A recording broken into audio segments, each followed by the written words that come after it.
ترحيب بسعادة الأستاذ الدكتور صالح الزهراني من قرية المشارق. حياك الله يا دكتور، وما أدري وش أمنياتك لمنطقة الباحة، الله يحفظك.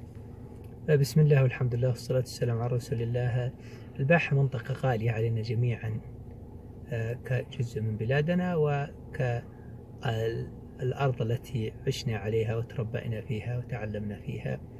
نتمنى لها النماء والازدهار. نتمنى من أبناء المنطقة أن يقدموا ويساهموا للمنطقة ما فيها النفع والفائدة. فأبناء المنطقة في جميع أنحاء المملكة يتمتعون بمكانة علمية وقيادية في كثير من المجالات، ولكن يبدو أن هناك شيئا من الجحود أو النكران للمنطقة. ولكن بالطرف الثاني أيضا أتمنى من أهل المنطقة أن يبادلوا أبنائها في خارج المنطقة شيء من التقدير والمكان الذي نجده في أماكن غير الباحة. الله يعطيك العافية دكتور. بصفتك أستاذ ودكتور ما شاء الله تبارك الله، يعني ماذا سوف تقدم لمنطقة الباحة إن شاء الله مستقبلا؟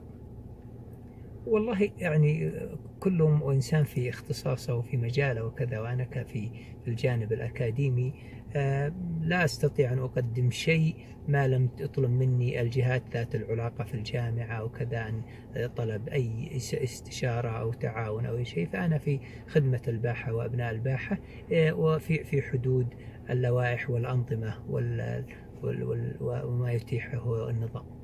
الله يعطيك العافية يا دكتور. كلمة لأبناء الوطن بصفة عامة.